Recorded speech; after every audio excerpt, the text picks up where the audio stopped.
So we have the semi-square from Saturn to Pluto today, which we did have the first one in May, the second one of September.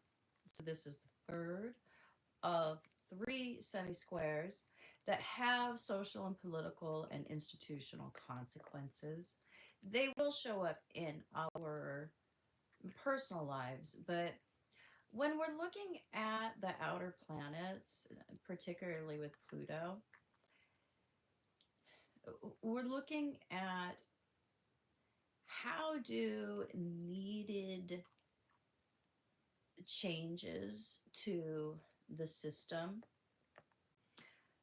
come about when we have the other planets that represent social activity, social and political activity in relationship to Pluto. So what do those changes look like? What does that rhythm look like? So Saturn is law and order. It's the actual enforcement of the laws that we create in Sagittarius and with Jupiter. Because Jupiter in Sagittarius is very idealistic. This is what type of society we seek to create through our a belief system, our shared morality, the stories that we pass around and tell each other as a particular culture, as a balm and a response to our death anxiety. So with Saturn and Pluto, the hard aspects are showing a adjustment or a difficulty, a conflict here between the needed changes of Pluto, and these can be hard changes. These are changes related to what kinds of hooks, undercurrents, organizations, collective addictions or darkness. What really drives that undercurrent of any society that is a drain or that is it's like a leech. It is a source of enriching plutonic segment or and of larger waste. This is a lot of what Pluto shows us socially. So when Saturn comes to town and has a relationship with Pluto that's a difficult relationship, we're seeing how that undercurrent, that waste, that enrichment of more plutonic sources, how is that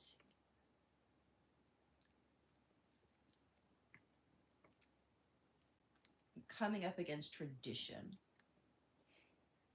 Because the semi-square and the square, see, we're trying to apply old methods. This is Saturn, the boundary. It's not an easy aspect where these two are aligning without a lot of effort. There's something that has to break through. There's a resistance that's happening here. So Saturn is resisting Pluto. And when we see Saturn in resistance, we see the negative side of Saturn, which is applying old methods or old traditions. What we would see is a golden era or is something that is in the past to current issues or current problems or current ways of being current needed changes. And so we have that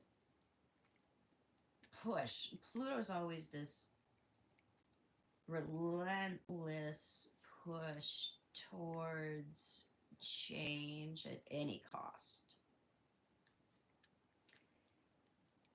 And it has to break through a barrier. There's this resistance, there's this implementation of what has worked or what has been proven Saturn stuff, past stuff. And so we see a type of surrender, a type of giving up, or type of failure that has to happen. And this can happen personally when this is in our chart with the hard aspects. Because we have to bend somehow with this. It's not about,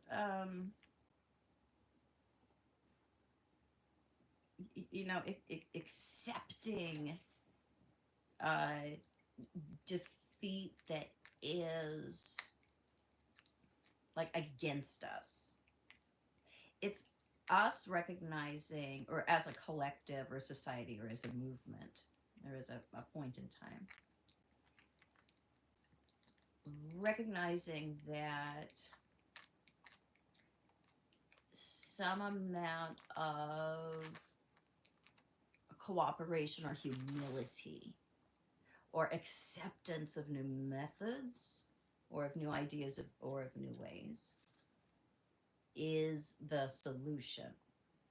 This can be hard personally when this happens to us, because we want to use what's proven, tried and true. We've seen it done. And only after we've exerted quite a bit of energy, used some force, tried, that we can see that I have some issues with accepting new information or accepting new ways. And so we have to update ourselves to some degree personally if we're going to be able to get past this. And there is like, oh my gosh, we really dig in our heels when we have this one personally in transit. We can really, really dig in our heels. Saturn-Uranus transits, Saturn-Pluto, Uranus-Pluto. There's certain combinations where for larger periods of time we really resist or dig in our heels, because therein lies the lesson. That the more that we refuse to embrace a different, more mature version of ourselves, the more we are going to suffer. And that is going to be at our own hands. It's of our own doing. And this is an interesting thing, because it's really when we get this personally or collectively or politically that we can finally move forward.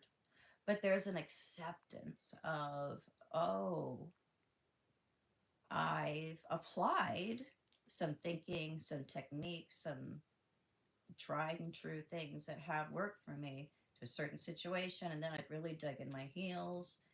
And it's not until I've had this period of failure that I can reflect. And then there is a period of denial or acceptance, because we have to see that it's something that wasn't actually external. It wasn't something external to us. It was causing us to make these choices, whether this be personal or collective or political. And that's what really sucks. That's that piece that we have to allow ourselves to work through,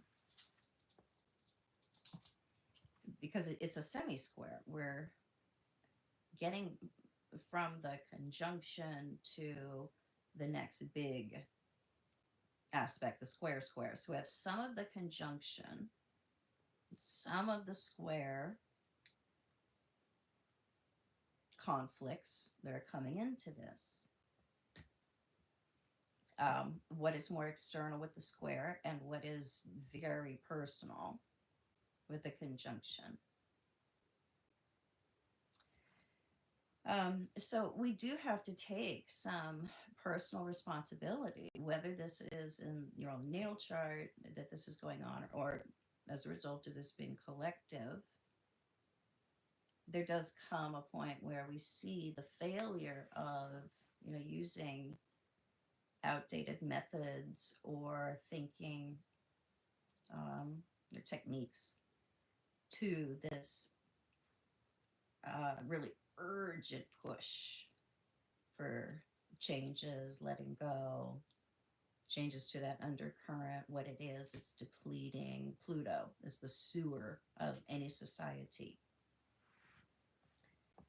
Once we see that failure, then there is this acceptance of it wasn't something external that made me do it.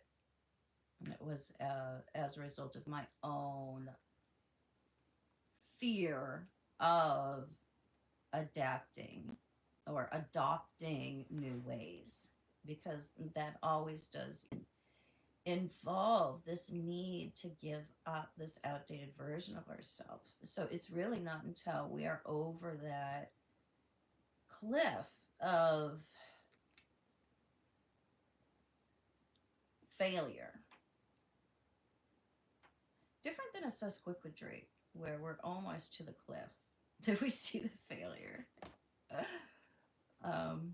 Maybe the cliff is right before the failure. I have to think about that one. Yeah, semi-squares and squares and sesquiquadrates it's a similar process of types of failure and checks on ourselves. So